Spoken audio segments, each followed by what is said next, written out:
Aujourd'hui, on va voir une partie de Fear and Hunger exceptionnelle. C'est la partie de Garen Oak en mercenaire hard mode. Il va finir le jeu, donc la fin S, en moins de 31 minutes, en même précisément 31 minutes et 09 secondes. C'est parti pour la run, on va voir ça tout de suite. Ça va être vraiment un régal. Regardez bien jusqu'à la fin, vous allez apprendre plein de choses. Déjà, on voit qu'il peut commencer par suivre mes conseils. Il suit mes conseils, justement. Ou c'est plutôt nous qui nous sommes inspirés de lui, un petit peu des deux. Quand je dis nous, je parle bien sûr de la communauté, effectivement, qui s'est un peu mis d'accord sur cette méta. Il commence avec lockpicking, donc cambrioleur, effectivement. Il a ensuite pris escape plan en abandonnant ses camarades et dash pour aller plus vite, plutôt que de prendre du matériel sur la dernière question. Et il a bien raison, c'est vraiment la meilleure solution pour avancer. On va voir qu'il va commencer aussi à chercher partout, il va vraiment chercher dans chaque baril, chaque caisse, le maximum de ressources pour démarrer l'aventure le plus sereinement possible. Là, on allume la torche toujours. Pourquoi? La torche, ça permet même la torche justement que la santé mentale diminue moins vite. La santé mentale diminue moins vite quand la torche est allumée. Petite esquive du mob et il va pas réussir à l'esquiver malheureusement. En tout cas, c'est vraiment une très belle run. Merci à Garen Oak. J'hésiterai pas à mettre sa chaîne dans la description parce que c'est vraiment super sympa de me laisser la commenter en FR. Petite ouverture, là il revient, et j'ai déjà vu la vidéo, donc là il revient, je pense que c'est pour mettre le mob à 0, je suis pas sûr, faudra lui demander, mais logiquement ça doit être pour ça, je ne vois pas pourquoi il l'aurait fait autrement. Il récupère le stuff, ça lui sert à rien d'aller là-dessus, vu qu'en hard mode, il n'y a pas d'autre personnage, il est tout seul. Il peut pas recruter la chevalière, il peut pas recruter l'outlander, il peut recruter personne, là ça va vraiment être lui et lui. Donc le mercenaire qui lui à la base rentre dans le donjon pour devenir riche, hein. Il doit voler le garde, effectivement. Je pense que vous avez vu la vidéo de combo, effectivement ils ont tous des raisons pour rentrer dans le donjon différentes. Le mercenaire veut voler le garde, la chevalière elle veut le sauver parce qu'elle est secrètement amoureuse de lui, enfin c'est ce qu'on imagine, Casca Griffith, si vous avez vu Berserk, hein, grosse référence à Berserk, je me répète un peu là-dessus, mais sur plusieurs vidéos, mais c'est vrai que c'est tellement lié Berserk et Fear and Hunger qu'on est un peu obligé de se répéter là-dessus. Le Dark Prêtre qui a des motivations un peu sombres, c'est celui qui a les motivations les plus compliquées, et l'Outlander qui lui veut juste se venger. D'ailleurs il m'est arrivé dans ma partie, donc on va aller voir, là il va récupérer, si vous connaissez pas encore bien le jeu, le Mugbook, ensuite il va récupérer un explosif vial afin de péter le mur, donc d'abord le Mugbook pour ouvrir les deux étagères, les deux bibliothèques, et l'explosif vial pour exploser le mur, afin d'aller pas récupérer le garde parce qu'il est en hard mode, mais afin d'aller le plus haut possible dans la ville, hein, du coup directement dans l'espèce de cité. Donc un nom, toujours des noms un peu compliqués effectivement. On m'a fait remarquer aussi que j'avais dit 26 fois effectivement dans la vidéo sur le garde, big up à celui qui a fait ce commentaire. C'est en faisant des vidéos qu'on se rend compte, hein, des tics de langage comme ça, c'est hyper important, ça se travaille, hein, c'est vraiment quelque chose sur lequel il faut bosser. Donc on peut voir qu'il monte, voilà, tout simplement il est déjà dans les barricades, hein. En 3 minutes 24 il a récupéré le Mugbook, il a récupéré l'explosif vial, il est déjà en haut, il y a un petit personnage juste à gauche là, je me demande qui est ce personnage, donc je vais aller me renseigner après, j'hésiterai pas à vous faire une petite vidéo dessus. Si vous allez encore plus à gauche, quand vous lui parlez à ce personnage là, en plus il dit juste que c'est un papillon, il est là, je suis un papillon, alors mais qu'est-ce qu'il veut? On peut l'attaquer, est-ce que ça vaut le coup de l'attaquer, à voir. Et si vous allez encore plus à gauche, vous avez des personnages qui font des choses très intéressantes. Si vous le faites une fois avec eux, ça va vous soigner, et si vous le faites deux fois, vous allez être bloqué à tout jamais. On peut voir qu'il avance, il tapote sur tous les murs afin de trouver l'ouverture qui lui permettra de continuer, et là c'est assez contre-intuitif, mais après il faudra juste tomber dans les trous jusqu'à arriver dans les catacombes. C'est pas la partie forcément la plus fun du jeu, mais bon ça reste obligatoire, il n'y a pas le choix, faut passer par là entre guillemets pour avancer. Petit disclaimer aussi, c'est vrai que regarder des vidéos de tutos sur le jeu, ça peut être presque un moyen de se spoiler. C'est vrai que le jeu, le but c'est quand même de cracher du sang, et ça peut être dommage de trop se renseigner sur le jeu. Mais la vidéo de combo est très bien faite, moi c'est celle qui m'a attiré vers ce jeu, donc c'est vraiment bien de pouvoir partager, mais effectivement essayer de découvrir par soi-même aussi, ça peut être quelque chose de très agréable. Je vous conseille vraiment d'essayer de trouver pas mal de choses par vous-même. Si vous avez du mal, vous battez un mob une fois, deux fois, vous y arrivez vraiment pas, bah à ce moment-là, vous pouvez venir regarder une de mes vidéos comment battre tel mob. Mais effectivement, vous voyez, j'arrête pas avec le effectivement. En tout cas, euh, essayer de découvrir par soi-même les choses, ça peut être très agréable et va vraiment valoir le coup, c'est même sûr. Ça vaut le coup des fois de se tromper, de voir, de se dire ah bah en fait je peux pas dormir dans ce lit-là parce que je vais me faire attaquer dans ce lit-là. Ah bah découvrir que tel lit est une sauvegarde save à 100% dans le jeu. Moi j'ai découvert par moi-même et ça fait vraiment plaisir. C'est les petits moments comme Combo les appelle, les moments ah c'est pour ça. C'est super agréable, et ça peut arriver que si vous y allez par vous-même. On a le mob qui est juste en haut là, donc lui il l'a pas ouvert. Essayez de regarder par vous-même, allez l'ouvrir, ouvrez-le, vous allez voir qu'il va peut-être se passer quelque chose, peut-être qu'il va rien se passer, vous verrez peut-être d'autres mobs comme ça dans l'aventure. Essayez de voir par vous-même avant de taper sur internet quel est ce mob et de regarder une vidéo qui va pas forcément vous intéresser. Après je fais des tutos dessus et ça me va très bien de faire des vues sur les speedruns et sur certaines vidéos dessus, mais ça reste un deux poids deux mesures, chacun doit faire son propre avis. En personnel en tout cas, c'est très personnel, mais les vidéos de Dwash, big up à lui, sur Subnautica me plaisaient beaucoup, et ça m'a vraiment permis d'avancer dans Subnautica beaucoup plus que s'il n'avait pas été là. Je pense que j'aurais pris beaucoup moins de plaisir, parce qu'il y a des moments où on n'a pas le temps de chercher, j'étais dans une vie active à ce moment-là, et j'avais pas forcément le temps de chercher toutes les informations, surtout sur des jeux qui peuvent être assez complexes. On n'a pas forcément le temps de passer des heures et des heures dessus. Là, la vidéo fait 30 minutes. Moi, je pense être bon sur les 10-15 premières minutes du jeu, donc je pense que je dois avoir la moitié, vraiment la partie du donjon, et c'est déjà 20 heures, 25 heures de jeu, mais c'est des jeux qui demandent de l'investissement. Après, peut-être un peu moins, allez, je suis Marseillais, à une 10 à 15. Donc l'explosif vial à cet endroit-là, ça se récupère simplement. C'est un des rares explosifs vials que vous pouvez utiliser dans la mine directement, sinon dans la mine, si vous utilisez trop d'explosifs vials, ça vous tombe directement dessus, vous êtes mort, écrasé. Donc encore une fois, très très belle feature du jeu. Trop d'explosifs dans une mine, c'est très réel. Bah en fait, le plafond vous tombe sur la tête, tout simplement. Regardez, il prend la War Sainte. Pourquoi est-ce qu'il prend la War Sainte? Parce qu'elle va faire des dégâts de zone. Et pourtant, ça fait moins de dégâts. Comme ça, on pourrait se dire, bah autant prendre l'arme qui fait le plus de dégâts. Bah pas du tout. Parce que celle-là, elle one-shot complètement le Yellow Mage. Ça, c'est une information que j'avais pas avant de regarder son gameplay. C'est pour ça que je tenais vraiment à vous le commenter. C'est vraiment une très belle run. C'est très important de regarder des gameplays comme ça, important ou pas. En tout cas, c'est très divertissant de voir quelqu'un réaliser. On est presque sur une performance, hein. Là, il va finir le jeu en 31 minutes, en 7 minutes 52. Là, qu'on parle ensemble, il est déjà descendu, il est déjà dans la mine, donc il n'y a pas de DRS, hein, toujours le hard mode. Franchement ça doit être perturbant de jouer comme ça. Je l'ai pas encore lancé, il va se faire le deuxième Yellow Mage, on n'a pas le choix de se les faire, sinon il nous coupe les membres à distance. Donc Yellow Mage, vous êtes obligé de foncer vers lui. Il a de la chance au deuxième coup, c'est passé. On voit qu'il récupère une Soulstone et qu'il utilise la Soulstone dessus. Je sais pas si ça avait vraiment un intérêt ou s'il se fait juste un petit kiff, est-ce qu'il se fait juste plaisir dans sa run. La fin S du coup du mercenaire de Garen Noack, très très cool. La fin S, ça va être super sympa. Je me suis pas spoilé l'intégralité de la vidéo pour voir un petit peu aussi avec vous, pour découvrir en même temps, de vous la commenter. Donc c'est super agréable. N'hésitez pas à mettre un petit pouce bleu, à vous abonner, des vidéos tous les jours sur les explications de Fear and Hunger. Si vous avez besoin d'une vidéo en particulier, j'ai vu beaucoup de commentaires revenir sur comment activer le mécanisme au niveau de la prison, le mécanisme qui permet de descendre juste avant les mines, dans l'espèce de cave où on trouve Moonlest. Donc je pense vous faire une vidéo là-dessus sur comment activer ce mécanisme dans la prison. En réalité c'est assez simple. Je vois qu'il y a le mob aussi, là on va arriver à un espèce d'endroit en haut. Peut-être vous faire aussi une vidéo là-dessus, j'en dirai pas trop pour éviter de spoiler les gens qui veulent savoir ce qui se passe au-dessus là de cet endroit. Il y avait encore un endroit en haut là, il pouvait continuer à monter un peu. Après lui il s'en fout, il récupère le Cube of the Death et il continue à avancer.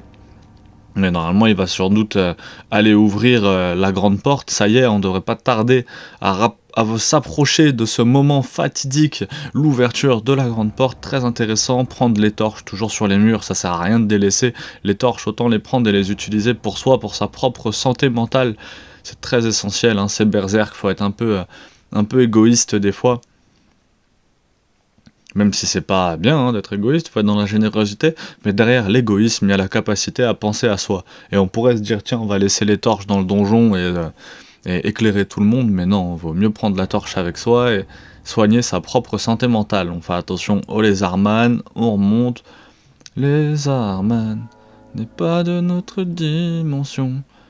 Hop, ça run pour éviter ces petits monstres. De toute façon, ça sert à rien les fantômes, je crois qu'on les touche pas. Hein. Il me semble que les fantômes, vous pouvez taper, vous n'allez pas les toucher. C'est pareil pour Excalibur là-bas. Si vous la retirez, c'est juste la mine qui va vous tomber dessus. Vaut mieux attendre un petit peu. Il y a une technique hein, pour récupérer Excalibur. Pareil, je ferai sans doute une vidéo dessus. J'ai vu que c'est des vidéos qui existaient déjà en anglais. Une grande partie des vidéos que je vous ai fait, c'est de la traduction. Hein.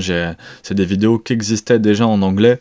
Et effectivement, même traduites, des fois, je vois que je fais des petites erreurs dedans, qui sont rapidement compensées dans la description ou compensées par les commentaires. Merci à tous ceux qui reprennent d'ailleurs, faut pas hésiter réellement, surtout que c'est toujours fait avec beaucoup de bienveillance, j'ai été agréablement surpris de ce côté-là, donc c'est toujours bien fait, et c'est plus agréable pour tout le monde, ça permet de tirer tout le monde vers le haut.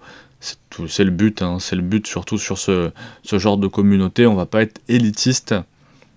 Vous avez vu qu'en plus j'ai abordé plusieurs sujets sur la chaîne, hein, aussi bien crypto-monnaie, donc ça c'était un peu plus sur l'époque gameplay Pokémon, là on est plus sur les gameplay Fear and Hunger effectivement, donc un petit peu moins. On va aller voir Troture, et ça va me permettre de vous introduire une des vidéos, des prochaines vidéos. Moi j'ai fait la vidéo de Troture où justement je vais lui livrer un monstre, donc là moi j'avais fait skill, talk, et je lui ai livré Buckman, et du coup il capture Buckman, et si vous lui ramenez une deuxième, il y aura une autre meuf qu'on pourra sauver après, qui sera capturée par un Yeti, du nom de Jeanne si je dis pas de bêtises, et on aurait pu, en fait il y avait deux solutions, soit on livrait Buckman et après on allait livrer Jeanne à Troture, et comme ça on avait l'armure de pénitence, soit on fait ce que lui il a fait là, c'est-à-dire tuer Troture, et en tuant Troture, Buckman va rejoindre le chevalier Ser Keor et va nous donner un petit peu de sous. Donc là, je connaissais cette partie-là de la run, il va aller voir le Ser directement, le Ser Seyor. Donc bien sûr les petites recherches, 12 silver coins, vous voyez il a trouvé là 12 silver coins, et Buckman là pour avoir été sauvé, donc ça va être l'objet de ma prochaine vidéo je pense, ou d'une des prochaines, la quête de Buckman, vu que j'ai fait la quête de Troture incomplète, parce que je ne savais pas qu'on pouvait ensuite lui ramener Jeanne. Pour moi on lui ramenait Buckman et c'était fini, et effectivement je m'en suis rendu compte après, j'ai un abonné aussi qui a commenté ça. Après avoir donné Buckman à Troture, en fait on peut aussi lui ramener Jeanne pour avoir l'armure de pénitence. Écoutez, moi je n'avais pas vu, et là de l'autre côté en fait, Buckman, on peut très bien le sauver, il va aller voir Ser Keor ici, et il vous donne 40 silver coins. Donc au début, avoir une honnête vie pour 30 silver coins, ça a aucun intérêt, autant prendre Escape Plan, parce que là on a une quête très simple, peut vous donner plus d'argent que ce départ dans l'introduction. Donc vraiment essentiel de prendre Escape Plan, hein, c'est beaucoup plus important. J'ai même pas vu s'il a activé le... Non, il a pas activé encore la chaîne pour descendre, mais je crois qu'il va même pas l'activer, hein. Il va reprendre l'espèce de raccourci pour redescendre dans les catacombes.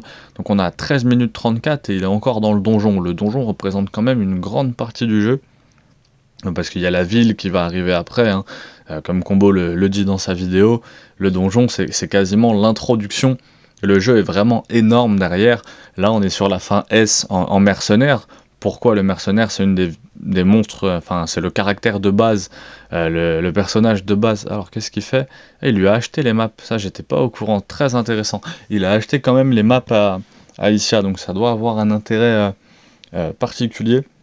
Et le mercenaire c'est celui que j'ai joué le plus, donc c'est pour ça que je commence par vous présenter celui-là. C'est celui avec lequel on a fait la vidéo récupérer le garde en 20 minutes, et là sa run se rapprochait vraiment de la vidéo que je vous ai montré. Après il a une run qui est un peu plus un peu plus précise quand même que la mienne pour le coup, ça c'est sûr, mais au moins ça restait un tuto. J'ai vu qu'il vous a plu, je pensais pas que la vidéo qui ferait le plus de vues sur la chaîne serait une vidéo de 20 minutes. Je pensais que les petits tutos feraient plus de vues qu'une vidéo de 20 minutes sur comment récupérer le garde. Donc merci à tous en tout cas pour ces retours-là, c'est surtout que je pense que la vidéo a dû vous être utile et j'espère que celle-là vous le sera tout autant, voire plus. Donc vous avez eu le raccourci dans les catacombes qui vous permet de descendre directement. Donc c'est pour ça, c'est vraiment la meilleure solution quand on joue mercenaire avec lockpicking, hein, Mockbook Explosive Vial. En fait on est directement en bas et ça vous permet même d'avoir un accès entre la grande porte et le donjon. Donc voilà, en 15 minutes, on peut arriver à la ville. Ce qui est quand même très bien. Il y a d'autres façons de récupérer le garde, hein, bien sûr. Ça, c'est la plus rapide. C'est pour ça que c'est celle que j'ai préféré utiliser. Mais j'ai vu des vidéos, donc il y a pas mal de youtubeurs qui sont très très bons en anglais. Je peux vous conseiller Frappolo 94. Je peux vous conseiller All Bones Jones. Il y en a un autre, c'est Jungle quelque chose. Mais déjà, juste ces trois-là sont déjà excellents. De toute façon, je les cite à chaque fois hein, dans les vidéos quand je me sers de leurs explications. Là, merci à Garen Oak pour son gameplay. Si la vidéo marche bien, j'en ferai plusieurs, sachant que c'est les vidéos pour moi les plus compliquées à réaliser. C'est limite plus dur que de faire un comment battre tel mob en 3 ou 4 minutes. Hein. Il faut réussir à tenir le rythme et à vous trouver des choses intéressantes à vous dire pendant 30 minutes. Ce qui passe, hein, j'ai l'habitude de faire ça, on aime bien sans permission avec Oussama Hamar, Yomi Denzel et Antoine Blanco, hein, ça reste une émission super cool. Là on voit qu'il résout le puzzle avec une facilité déconcertante, en fait il le connaît par cœur, hein, je pense tout simplement, où il a la solution sous les yeux, parce que là petite pause, donc ouais, non nickel, il doit connaître quasiment l'intégralité du parcours par cœur, donc ça fait plaisir. Tac, il va pouvoir monter. Il y a quand même un gros changement d'ambiance, hein. On sort du donjon qui était très sombre, très triste, pour arriver dans une ville qui est beaucoup plus lumineuse. En personnel aussi, dans mes games, j'y suis déjà arrivé avec mariage. Je suis pas arrivé avec le mercenaire, je suis arrivé avec mariage. Et l'anecdote, j'avais commencé à vous la raconter, je me rends compte que je me suis arrêté maintenant au début du podcast sur cette vidéo. L'anecdote, c'est que moi je suis arrivé justement dans la ville, donc avec le garde, l'outlander et la petite fille, et donc moi j'étais mariage. Et en arrivant dans la ville, l'outlander a un regard de suspicion envers le garde, moi j'ai pas prêté attention, et si on continue à avancer, et le garde meurt, donc je suppose que l'outlander l'a tué, et les deux s'en vont de notre équipe. Donc je me suis retrouvé dans la ville solo avec la petite fille, qui est morte, il me semble qu'un combat contre un mob du nom d'Utérus, et il me semble qu'elle est morte dans ce combat-là, ou elle est morte au combat d'après. Et du coup, j'ai dû re-sauvegarder en haut de la tour, parce qu'il y a une tour qui est safe en haut, hein, c'est une des autres façons. Je vous avais présenté les différentes façons de sauvegarder sans mourir. Il y a une pièce dans le donjon où vous êtes sûr de sauvegarder sans mourir. Il y a le book des Unglishment, il y a un livre doré qui vous permet de sauvegarder sans mourir, et on a aussi un lit en haut de la tour de la ville qui vous permet de sauvegarder sans mourir. Donc là, elle va faire mal, hein. La goule, elle fait vraiment des dégâts, t'as 54. Il est empoisonné, donc il va devoir se soigner. Normalement, il me semble qu'il se soigne. Je sais qu'à la fin de la vidéo, je me suis spoilé, il marche sur un clou justement pour... parce qu'il n'y a plus rien, il a fini le jeu. Mais là, du coup, ouais, parce qu'avec la main et le pied empoisonné, il va devoir effectivement se soigner, sinon ça va être Bonso. Donc la scie à os, et alors là, ça va être très compliqué, il a une arme à deux mains en plus. 6 PV, 3 PV, oh là là là là, run, ouais. Il va pouvoir se soigner normalement, hein. Il a du matos, il y a de la blueberries, il y a de la blue herb. Heureusement qu'il a récupéré... Donc Green Herb qui lui a enlevé justement ses infections. Donc c'est la Green Herb qui enlève les infections. Je savais pas. Et le Close Fragment qui va lui enlever le sang. Ça, les infections, j'avais toujours un petit peu de mal, quoi. C'est vrai que je faisais en sorte de pas en avoir. Donc ça va, il a pu intégralement se soigner. Vous voyez, il a quitté le combat plutôt que de mourir. Il vaut mieux quitter le combat, se soigner et revenir dans le combat.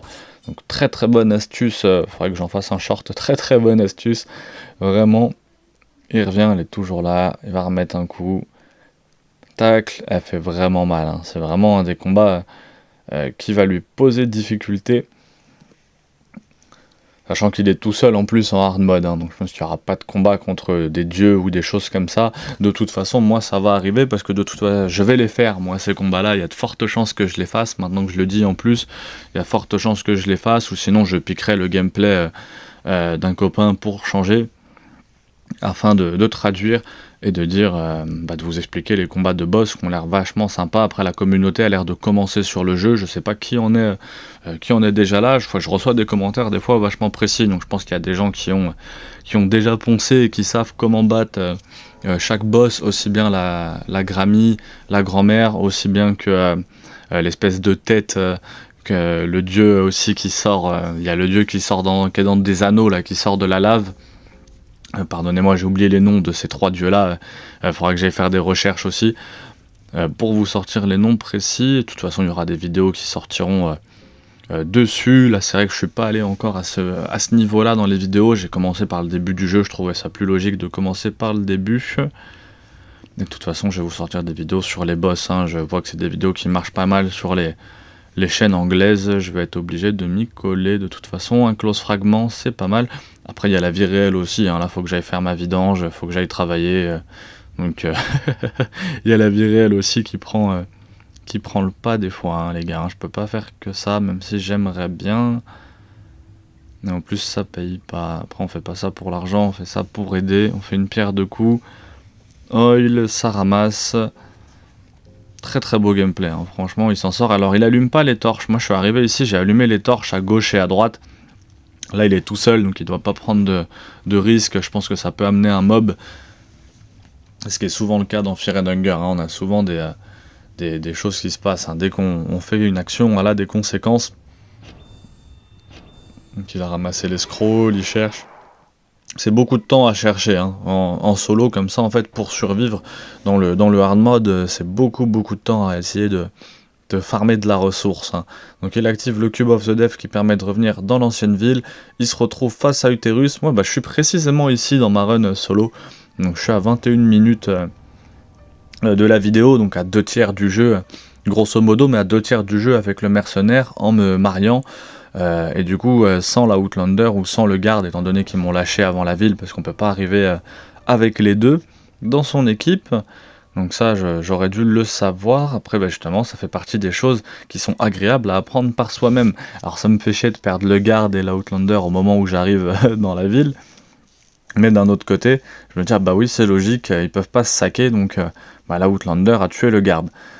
Donc là, il y a un mob qui va passer, voilà, gros mob énorme, il l'a contourné directement, c'est un mob très important, très creepy, je vous le spoil pas aujourd'hui, je pense, mais ça va arriver. Il y aura une vidéo comment combattre ce mob très prochainement, ça ne saurait tarder. C'est vraiment une question de semaine, non, c'est même plus une question de jours que de semaines, hein, sincèrement. Il est dans la grande librairie. Librairie très important, vous le savez dans ce jeu, hein. Allez dans Book, lisez tous les livres du jeu et vous allez voir, hein. Moi c'est comme ça qu'on découvre un livre qui vous permet de sauvegarder automatiquement, c'est comme ça qu'on apprend à crafter, à faire la cuisine, donc vous le savez, les books sont très importants dans Fear and Hunger. J'espère que le commentaire vous plaît quand même. Là je suis lancé depuis 23 minutes, quasiment non-stop, donc j'espère vraiment que ça vous plaît. N'hésitez pas à mettre un pouce bleu, je vais vous sortir des vidéos tous les jours sur le lore de Fear and Hunger. N'hésitez pas à me dire ce que vous souhaitez en priorité, plutôt des tutos, donc comment battre tel mob ou comment accéder à tel endroit, plutôt des tutos, plutôt des vidéos sur le lore où on parle des personnages, ou plutôt des grandes vidéos comme celle-là. Il va se battre contre Isaiah, donc ça va être incroyable. Explosive Vial, et voilà, magnifique. Magnifique, c'est un commentaire qui est beaucoup revenu sur sa run, la puissance de l'explosive Vial. Beaucoup de gens le sous-estimaient. Il a ramassé la 3e map, après avoir ramassé la map 1 et la map 2, et il a trouvé le trésor, les 70 coins, la grande librairie. Avec ces statues là, il est passé devant un lot de statues, si vous ne saviez pas à quoi elles servent. Ces statues, elles sont à mettre dans une certaine position. Donc la position est annoncée dans le présent ou dans le passé, je ne sais plus. Et en fait, il faut les remettre dans la même position dans les deux cas. Donc là, il se fait attaquer par un embryon. Un embryo même, ça s'appelle en anglais comme ça, mais c'est un embryon. Vaut mieux s'enfuir, hein, c'est le mob qui sort de l'utérus. Hein. Donc ouais, avec toute la finesse et la subtilité de Fear and Hunger. Hein. C'est vraiment Vraiment incroyable. Donc on s'approche tout doucement de la fin de la run, je bois mon petit Oli Gorilla Grappe incroyable avec la New Calf, mais pourtant je suis pas sponsorisé par Oli et j'en ai quand même acheté, c'est vraiment pas mal. Si jamais ils veulent me sponsoriser, je suis preneur parce que je suis un grand consommateur, donc n'hésitez pas à m'envoyer plein de flacons, plein de petits sachets en poudre. Alors, tac, on continue, on arrive malheureusement déjà à la fin de cette game incroyable. Il revient à Mahabre, donc le temple de départ, il a cherché partout. N'oubliez pas que le mercenaire à la base venait pour voler et pour faire de l'argent. À la base, il doit ressortir du donjon avec le maximum d'argent. Vous allez donc avoir en avant-première la fin. Donc là, il est sur le balcon, il va activer le levier qui est là pour ouvrir la porte qui est juste en dessous. N'oubliez pas qu'on va avoir la fin S du mercenaire qui est une fin assez particulière. Il y a une vidéo qui est sortie d'un youtubeur français qui a fait la fin A, donc la fin avec la petite fille. Je la ferai peut-être à l'occasion, sûrement même d'ailleurs en fonction en fait, de l'avenir et du tournant que va prendre cette chaîne. Très sincèrement, je n'ai pas encore la suite exacte de cette chaîne. Je vois que Firehanger marche bien. On tombe sur le Yeti qui est juste là, qui s'approche.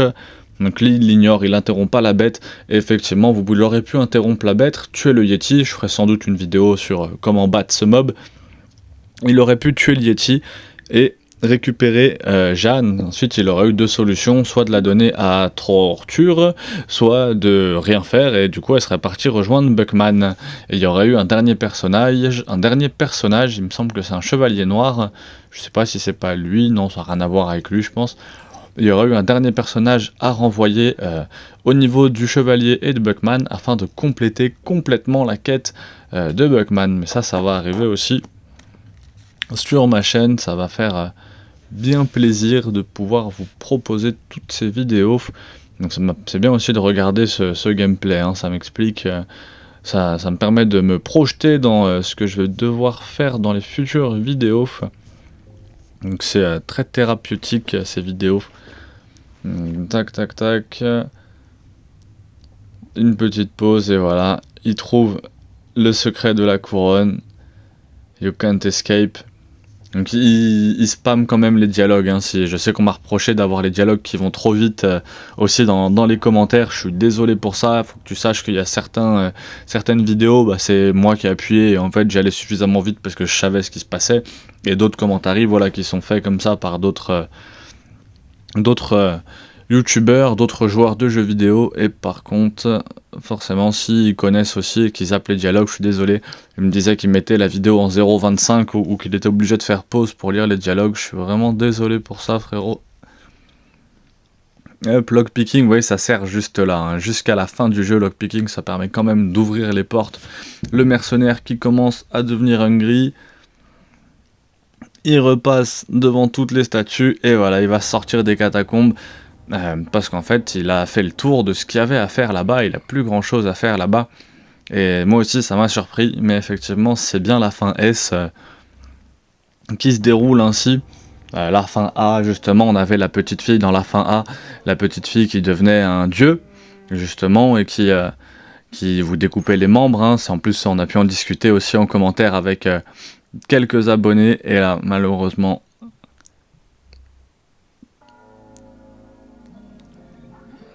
Et oui, malheureusement, je suis pas sûr, je pense que j'allais dire que le garde était mort, hein, ou... Donc là, il va éviter cette élite guard qui est bien relou, c'est des mobs qui sont bien chiants. T'as pas un beer trap si vraiment tu veux le tuer, on voit qu'il y a quelqu'un qui se connecte sur son Steam en bas à droite. Qui bug d'ailleurs. En tout cas, merci d'avoir suivi cette vidéo. Si vous êtes encore jusque là, n'hésitez pas à vous abonner, pouce bleu, à laisser un petit commentaire. Tous les jours des vidéos sur le lore de Firehanger, des petits shorts, des astuces. Je vais continuer à publier des vidéos, je vais en ressortir une ou deux sur le TCG Pokémon, continuer à publier des vidéos régulièrement, et à essayer de donner quelque chose de le plus propre et le plus intéressant possible. Vous pouvez aller regarder aussi tous les sons disponibles sur Carré Musique, il y a pas mal de sons là dispo sur Carré Musique, j'en ai sorti encore tout à l'heure. Merci à ceux qui me suivaient pour Carré Musique. Merci à ceux qui suivent tous les shorts Pokémon et tous les autres. Sur TikTok, je pense pas qu'il y en ait beaucoup qui viennent de TikTok, mais j'ai sorti quelques vidéos aussi de Fear and Hunger, les mêmes un peu qui sont sortis là sur YouTube, j'avais essayé de les sortir sur TikTok en même temps. Donc ça a donné ce que ça a donné. Un résultat peu satisfaisant, je sais pas.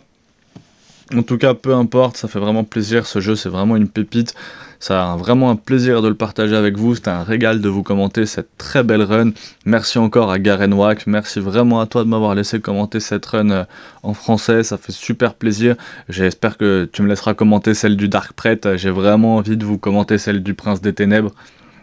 Celle du prêtre des ténèbres, ça va être une très très belle vidéo, celle de l'Outlander aussi, mais surtout celle du Dark Prêtre, hein. J'aimerais vraiment vous la présenter, c'est vraiment une fin qui est très intéressante en hard mode, parce que c'est quand même pas rien là ce qu'il vient de faire, il a fini le jeu en hard mode, la fin S, magnifique, en 31, moins de 30 minutes, 31 minutes et 09 secondes, là en 30 minutes quasiment, voilà, on peut voir le mercenaire Gaara qui est ressorti du donjon et qui est retourné à la civilisation. Incroyable, cette fin S, ça fait vraiment plaisir, c'était vraiment magnifique. Hâte de vous voir afin de vous présenter la fin S aussi du Prêtre des Ténèbres et de d'autres classes. Hâte de vous voir sur d'autres vidéos de Fear and Hunger. Merci à tous d'avoir suivi cette vidéo. Si vous êtes encore là, n'hésitez pas à vous abonner. Vous pouvez checker mes sons dans les à propos. Laissez un commentaire si vous avez la moindre question. Toute la communauté ici présente fera le mieux pour y répondre, pour vous aider. Et voilà, c'était vraiment une très belle fin. L'ending, l'happy ending, une des rares choses joyeuses en fait de Fear and Hunger.